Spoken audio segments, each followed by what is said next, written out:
I never felt motivated to play the couple of Zelda games that were on the Nintendo DS system back when they released. In fact, it was around the time Breath of the Wild released that I became a fan of Zelda games. Before that, I had only beaten 3 different titles: Ocarina of Time, Twilight Princess, and A Link Between Worlds. But throughout the past year, I've been adding more of these games to my completed list, including the already mentioned DS titles. Both of these games stood out from the others not only in their gameplay but overall story. Because Phantom Hourglass and Spirit Tracks take place in the adult timeline, new villains were introduced as Ganondorf, the Master Sword, and Hyrule were all washed away by the end of the Wind Waker. However, since most of these villains are limited to a single Zelda game, they don't get the Ganondorf treatment. At most, you'll find discussions on Demise or Majora. But there is good news that comes with this. It means that there is potential to create a well-crafted theory. A theory fitting for the Halloween season, despite being a couple days late. A theory on one of the darkest and scariest villains in The Legend of Zelda. Not Ganon or Majora, but an evil that lurks within the world of the Ocean King. One that hungers for power and will devour anything in its path. Our story begins on Merkei Island, within the depths of the Temple of the Ocean King. What used to be a sacred place is now cursed and filled with powerful monsters. None of the villagers dared to step into this temple, as all who have done so never return. Skeletal remains are scattered throughout the many floors as a result of this curse. These unfortunate souls met their demise within the temple walls, whether it be to the phantoms that guard this labyrinth, or their life force being slowly sucked away. It isn't about whether you can complete the temple or not, but how long you can last before becoming the next victim. This is thanks to an unfathomable evil that resides in the lowest level of the Ocean King's temple. Bellum was a demon whose evil ran so deep that it leached the very life force from the Ocean King, a sacred power possessed by every creature. This power, known as the Sand of Hours, was used to create the monsters and phantoms found within the many dungeons. But this malevolent being hungered for more life force, and created the Ghost Ship as a means to lure people in with stories of treasure. This ship acted as a gateway between worlds, as it came into contact with Tetra's crew shortly before kidnapping the young pirate. Both her and Link were transported to the world of the Ocean King, where the hero teamed up with Linebeck, who shared a similar interest in finding the Ghost Ship. Link traveled from temple to temple, freeing the spirits of power, courage, and wisdom by slaying the powerful bosses from each dungeon, slowly filling up the Phantom Hourglass with more Sand of Hours. It took a second visit to the Ghost Ship for our heroes to learn the full truth. That the Ocean King was none other than Oshus, and that the one responsible for the Ghost Ship was the same who had cursed the Temple of the Ocean King. This being's name? Bellum. Bellum was obsessed with obtaining life force, a thing that the sea's islands are rich of. However, this evil had become so powerful with his virtually invincible phantoms, that the only weapon strong enough to defeat him was the Phantom Sword. The hero was able to find the necessary materials to craft the blade in the 3 temples, and confront the Phantom in the lowest depths of the labyrinth. Bellum is one of the few antagonists in the entire series who doesn't speak. Luckily, his actions along with Oshus' story help paint a picture of what this creature really is. Bellum is a Latin word for war, and his Japanese title is the following, which translates to Dream Demon. However, the term for dream is the same one used for fantasy or phantom, and the latter is used in the game on several occasions, most notably for the Phantom Hourglass and Phantom Sword. Demons are a race that regularly appear in the Zelda series, and tend to fill the role of an antagonist for the games. Very few of them hold the title of Demon King, such as Demise, Ganondorf, and Malladus. Some other notable examples include Girahim, Vati, and of course Bellum. But it must be said that not all demons are bad, as Batrix desired to be human with no malicious intent. But while Bellum is said to be the same species as those previously listed, its actions contrast to beings such as Ganondorf or Vati. Bellum is more mindless and instinctive. You could even describe it as animalistic. It hungers for both power and life force, and is never satisfied. It's a parasitic life form, leeching off of its hosts until they are a lifeless corpse.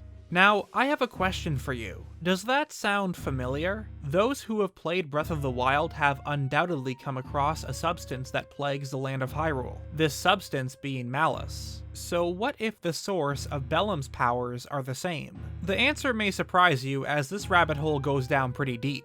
The form of Bellum consists of a squid-like creature with several eyes, the main one existing within the mouth. While they do differ from those found in pools of Malice, they have a similar shade of yellow and are weak to arrows. The first battle against the demon has him spit out balls of sentient purple goo with eyes. Link has to avoid these while pulling off the same substance with his grappling hook, allowing him to strike the eye multiple times. Things begin to get more interesting once Bellum returns to kidnap Tetra and take control of the ghost ship in a desperate attempt to flee. An inanimate object was possessed by this demon, clearly visible through the ship's appearance, with many of Bellum's eyes covering its hull and deck. Link must shoot all of the eyes to stop the phantom from retreating. Breath of the Wild has a distinctly similar quest when the player frees Naedra from the Malice by shooting its eyes. This tactic is also used in the final phase of the battle as Linebeck is taken over to create the armored phantom Bellumbeck. There are clear signs of Malice being used, as it has both similar appearance and function. But as said before, the answer to Bellum's source of power isn't that simple. Unlike the creation of monsters from Breath of the Wild, which appears to be of Calamity Ganon's Malice, the ones from Phantom Hourglass work differently. Oshus tells us that it wasn't Malice that created them, but the Sand of Hours. As you know, every creature in this world possesses a sacred power. This power is called Life Force. The Sand of Hours is a physical manifestation of that power. And that is what brought them here. The Life Force taken from Oshus was used to create the monsters that terrorize the world of the Ocean King. This includes the phantoms that guard the temple on Murkay Island, and take after the evil of Bellum. We don't get to see what they look like under the armor, but it's implied that each one has an eye attached to the chest similar to Bellumbeck. Some of the enemy's eyes also share this design, such as the Octoroks and Choo-Choos. This includes the bosses of each dungeon. Each one was created using a part of the Ocean King's life force. It's exactly why they dissolve into the Sand of Hours upon defeat. What's even stranger is the fact that Bellum dies in a similar way. There are clear references to Malice, yet he's no different than the dungeon bosses, an entity composed of the Sand of Hours. But we have to remember what this substance actually is. A physical manifestation of life force, which is said to exist in all creatures. By definition, Bellum also contains life force. It's important to remember that most of the quote-unquote life force seen from the demon isn't actually his. It was stolen from other living beings, most of it coming from the Ocean King. It doesn't mean that Malice isn't one of his sources of power. The game specifically tells us that it wasn't Bellum's life force that created the monsters and phantoms, but the Ocean King's. It appears to be an interplay of both Malice and Force, a sacred power used by those with corrupt hearts. Bellum's desire to gain more power and life force being the source of this corruption. The Ocean King states that the Phantom's evil ran so deep, it was why the life force was easily taken from him. In fact, when Bellum falls to the hero, all of the sand goes straight into the Phantom Hourglass. It then proceeds to enter the water, returning to its rightful owner. And in the aftermath, the Ocean King tells us that the Sand of Hours is returned. And in the first fight against Bellum, something similar occurs when he spits out the part of Sela's life force that was devoured before she cloned herself. After it's returned, she regains the memories that were lost. A villain who gets his powers from sapping the energy of others, until all that's left is a corpse, is one of Zelda's darkest moments. But guess what? While we've talked a lot about Phantom Hourglass's antagonist, this leads into another question.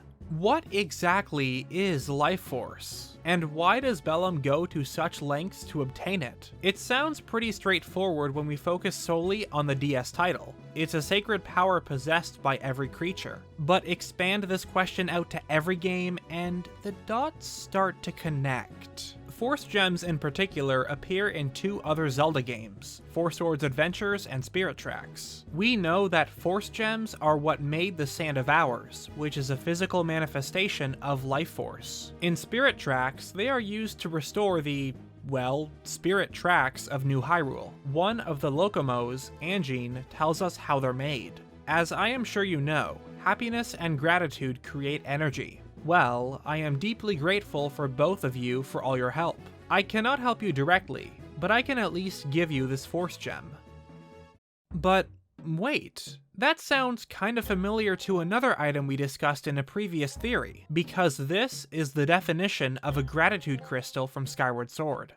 These crystals are feelings of gratitude in crystallized form. It must have taken a lot of gratitude to produce this bunch of 5 crystals. This means that Life Force, the Sand of Hours, and Gratitude Crystals are one and the same. In Phantom Hourglass, we are dealing with the exact same scenario as discussed back in our Fear the Malice episode. Malice and Life Force are 2 sides of the same coin. In fact, the concept of Life Force is addressed on multiple occasions in different games. Do you remember the curse that Ganondorf put on the Deku Tree in Ocarina of Time? Given the clues, I discussed how it was most likely done not with his magic, but malice. Enemies from Skyward Sword that have the ability to jinx or curse happen to be the same ones that drop the crystallized monster Malice. But how exactly was the Deku Tree cursed? He gives us a bit more information on the matter. That evil man who cast the death curse upon me and sapped my power. Huh. So Ganondorf's curse on the Forest Guardian was draining him of his power? That's very interesting, since in Phantom Hourglass, the Temple of the Ocean King was cursed by Bellum, who got his power from sapping others' life force. It sounds like the exact same thing. Remember that all creatures in the Zelda universe possess life force. Plus, don't forget how back in July, Zelda and I went over the possibility that Ganondorf was the source of ancient energy used for the Sheikah technology. This also could have been why each divine beast requires a champion, as it's their spirit energy that powers the mechanical machines. We did use the term spirit energy, but in reality it was something else.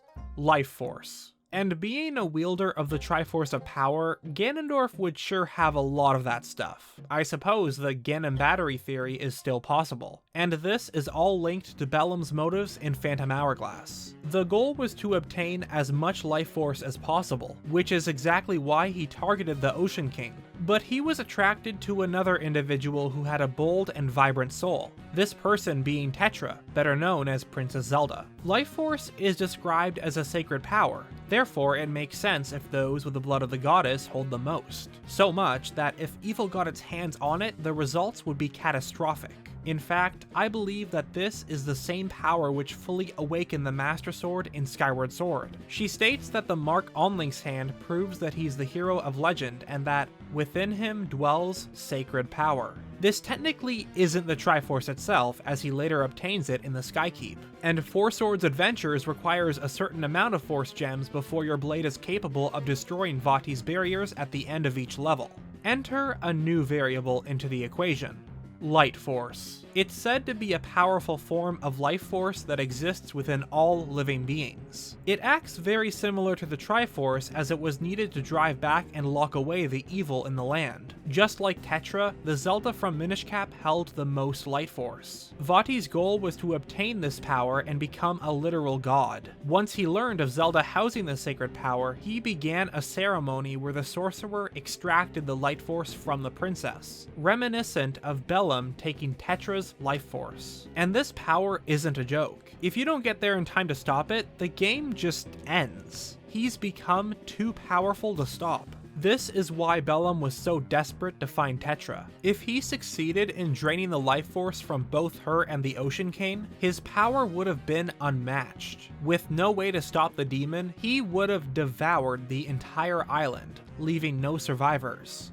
But here's the real kicker. The Japanese name for the Light Force, Life Force, and Force Gems is the exact same. They're all referred to as Force, heavily implying that they are indeed one and the same.